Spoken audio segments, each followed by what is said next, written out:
Hi friends, welcome to studies with Joy. आपका स्वागत है हमारे चैनल पे।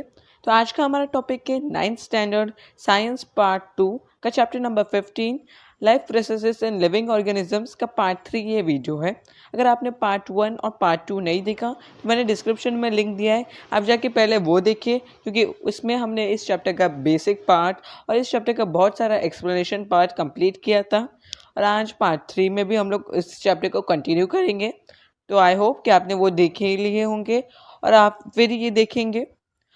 और चलिए अब शुरू करते हैं हमारे टॉपिक से। ये चैप्टर में हमने बहुत सारे लाइफ प्रोसेसेस देखे थे। पार्ट 1 में ट्रांसपोर्टेशन देखा था, पार्ट 2 में एक्सक्रीशन देखा था जो कि बहुत ही ह्यूज पार्ट था। और आज के टॉपिक में हम देखने वाले हैं बहुत ही अलग टाइप का कोऑर्डिनेशन। तो चलिए शुरू करते हैं। और अगर आप हमारे चैनल में नए हैं तो आप इसे सब्सक्राइब करना मत भूलिएगा और हमारे वीडियो को भी लाइक करना मत भूलिएगा। तो चलिए शुरू करते हैं। और हाँ, हमारे इस चैप्टर के आपको नोट्स मिल जाएंगे इस चैप्टर के पार्ट 4 में।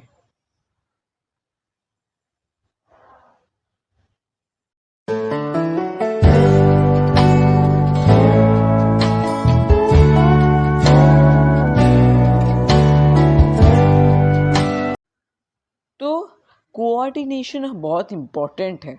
Depending upon this, we can say that systematic regulation of different processes can be called control and called control, and bringing about the different processes in the proper sequence can be called coordination. मतलब different processes को एक proper sequence में properly ले आने को हम बोलेंगे coordination.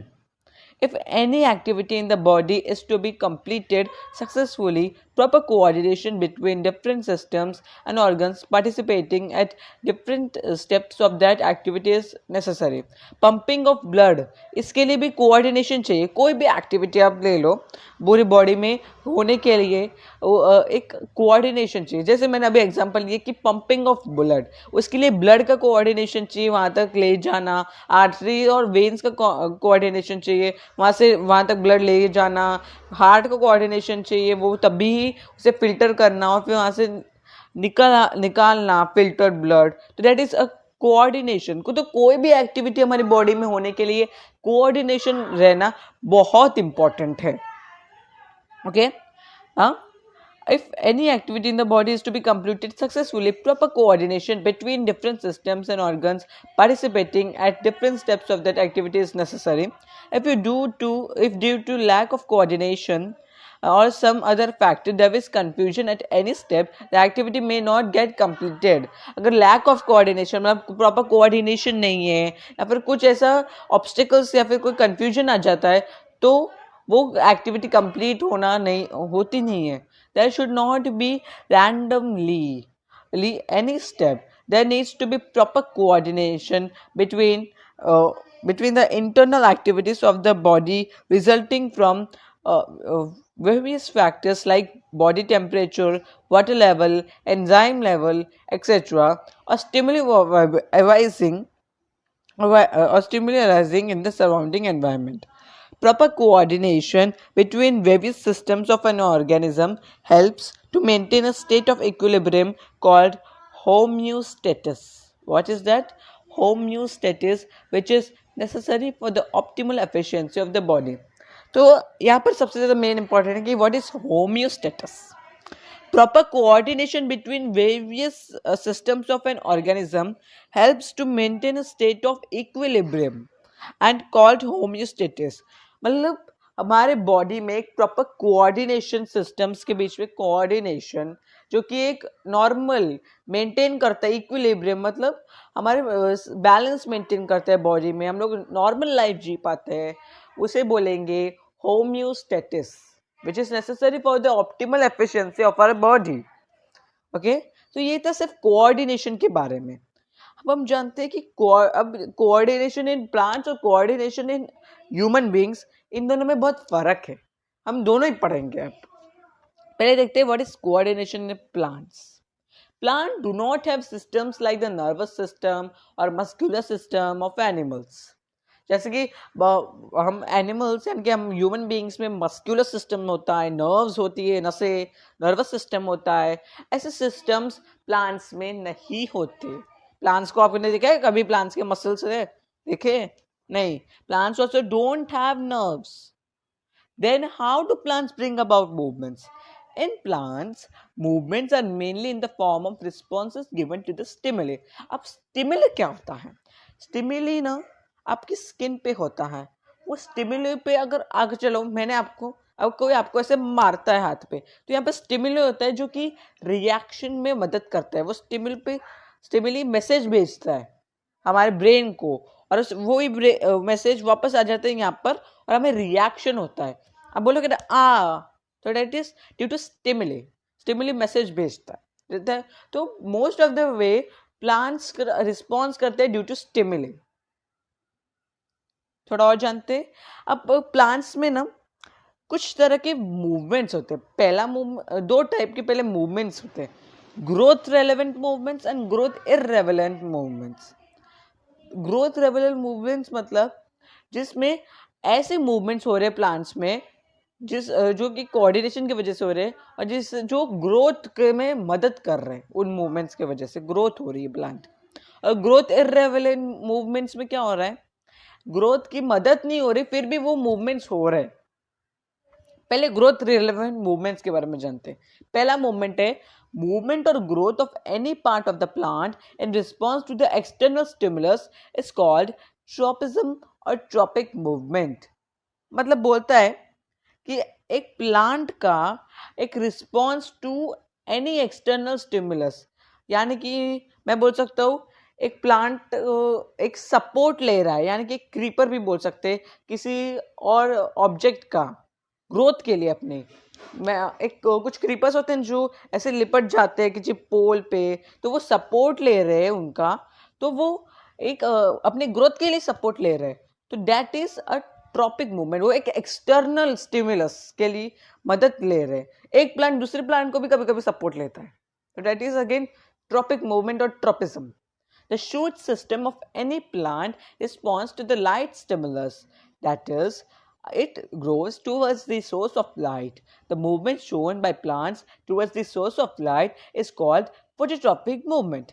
ये क्या बोल रहा है कि एक शूट सिस्टम, अब शूट सिस्टम मतलब स्टेम, हमारे प्लांट्स की जो स्टेम सिस्टम होता है, वो हम स्टेम को शूट भी बोलते हैं, याद रखिएगा, इंपॉर्टेंट है ये कि स्टेम, अगर कोई प्लांट ग्रो हो रहा है, अब जब कोई प्लांट ग्रोथ हो रही है प्लांट की, तब ना अगर मैंने उसको एक बंद कमरे में रख दिया, अच्छा चलो यहाँ पर एक विंडो है, यहाँ पर एक गमला है, मैंने थोड़ा ऐसे रखा है यहाँ पर, तो विंडो से वो दूर है, तो प्लांट जैसे जैसे ग्रोथ होगा ना, वो ऑटोमेटिकली वो थोड़ा सा टेढ़ा होगा। जिस डायरेक्शन में सनलाइट आ रही होगी उस डायरेक्शन में वो ऐसे ग्रोथ होगा, उसकी स्टेम ही वैसी होगी।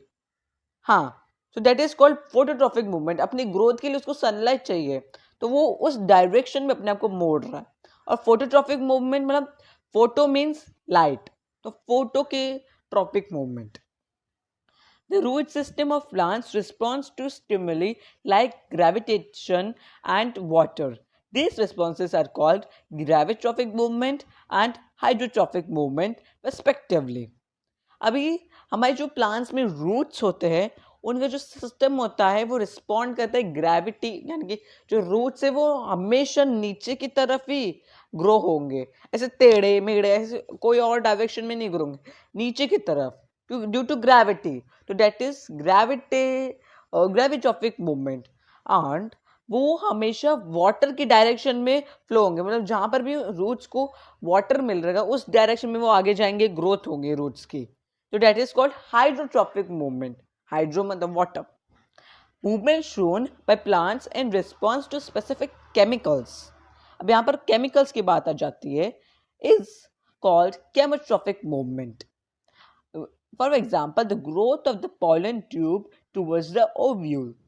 तो जो प्लांट्स एक कोई केमिकल की वजह से रिस्पॉन्ड कर रहे हैं, जो वो उनमें ग्रोथ में ही हेल्प कर रहा है, उसे बोलेंगे हम केमोट्रॉपिक मूवमेंट। एक एग्जांपल है कि द पॉलन ट्यूब, कुछ पॉलन ट्यूब्स होते हैं जिनमें से पॉलन ग्रेन्स आते हैं. पॉलन ग्रेन का आपको पता ही होगा कि एक प्लांट से दूसरे प्लांट पॉलन ग्रेन्स कैसे जाते हैं. जो फ्लावर्स में बीच बीच में होते हैं उन्हें पॉलन ग्रेन्स बोलते हैं. वो कुछ इंसेक्ट्स लेके जाते हैं एक प्लांट से दूसरे प्लांट जाने के लिए. तो उस तरह रिप्रोडक्शन होता है, ओव्यूल प्लांट्स में ही होता है. फीमेल रिप्रोडक्टिव ऑर्गन होता है और pollen grains is male reproductive organ in plants. तो पॉलन ग्रेन्स और ओव्यूल के जो बीच में रिएक्शन होता है वो केमिकल रिएक्शन होता है. तो उसे बोलेंगे वो भी एक ग्रोथ में हेल्प कर रहा है ना, रिप्रोडक्शन. दैट इज केमोट्रॉफिक मूवमेंट का example. All the above mentioned movements of plants are related it with growth. Hence, all such movements are collectively called growth relevant movements. ये सभी मूवमेंट्स को हम बोलते हैं ग्रोथ रेलेवेंट मूवमेंट्स. याद रखिएगा. इन सब के लिए कुछ इमेजेस में दिखाना चाहूंगा. ये देखिए, पहला वाला है अभी जो मैंने आपको बताया, pollen tube growing towards the ovule due to chemotropic movement. तो ऑटोमेटिकली पॉलन ट्यूब ओव्यूल तक पहुंच रही है. ये देखिए, pollen grains, pollen tube, ovule and ovary. ये दूसरा फोटोट्रॉपिक रिस्पॉन्स. देखिए, गमला इस तरह उल्टा ऐसा लेटा हुआ है, फिर भी प्लांट ऐसा नहीं है, वो ऐसा है, सनलाइट उधर है इसलिए. And this is an example again of thigmotropic response, या फिर आप बोल सकते हो ट्रॉपिक मूवमेंट, जो दूसरों का सपोर्ट ले रहा है एक्सटर्नल स्टिमुलस का. अब देखेंगे हम लोग कुछ और बातें कोऑर्डिनेशन इन प्लांट्स के में. On careful observation, it is seen that in plants like touch me not plant मतलब mimosa plant की बात कर रहा हूँ. Mimosa is the scientific name of that plant. Movement also occurs at the places other than where it has been touched. Hence, we can infer that the information about the touch must have been relayed within the plant from one place to another. Plant use electrochemical impulses for transfer of information from one place to another. अब मैं बताता हूँ कि क्या बोलता है ये, कि जब केयरफुल ऑब्जर्वेशन किया हमने, एक टच मी नॉट प्लांट, आप जानते हो कि मीमोसा प्लांट बोलते हैं उसे अगर आप टच करोगे तो प्लांट ऐसे क्लोज हो जाता है. तो वो उसकी जो मूवमेंट होती है ना, पूरे प्लांट में होती है, सिर्फ जहाँ पर टच किया वहाँ पर नहीं हो रहा है. तो that is not related to growth. ये ग्रोथ से तो रिलेटेड है ही नहीं. और कि क्या बोल रहा है कि plants use electrochemical impulses to for transfer of information from one place to another. Impulses मतलब मैसेज, मतलब प्लांट्स यूज करते मैसेजेस, स्टिमुलस से मैसेज जाता है फॉर ट्रांसफर ऑफ इंफॉर्मेशन. कैसा हो रहा है, ऐसा टच किया तो ओके. प्लांट्स में ब्रेन नहीं होता है, ये पहली बात है, याद रखना. Plant cells change their shape by increasing or decreasing their water content and thereby bring about the movements of plants. अभी क्या बोलता है कि plants अपना shape change करते हैं by decreasing or increasing water content by transpiration and thereby bringing about different movements of plants. Some specific movements of the plants do not lead to the plant's growth. Such movements are called growth irrelevant movements. As a response to changes in the surroundings, plant hormones bring about various movements in plants. So, plants में जो hormones होते हैं वो अलग अलग movements लाते हैं, लेकिन कुछ मूवमेंट्स ऐसे भी होते हैं प्लांट्स में कि वो उसके ग्रोथ में मदद नहीं कर रहे. जैसे कि टच मी नॉट प्लांट में टच किया तो सब बंद हो जाते, तो उसमें ग्रोथ में मदद तो नहीं कर रहा है ना कुछ. That is growth irrelevant plant. एक और एक एग्जांपल है वीनस फ्लाई ट्रैप. उसे भी वो भी फ्लाइज को खा लेते हैं, तो that is not helping in growth. ये देखिए, ये ऐसा दिखता है टच मी नॉट प्लांट.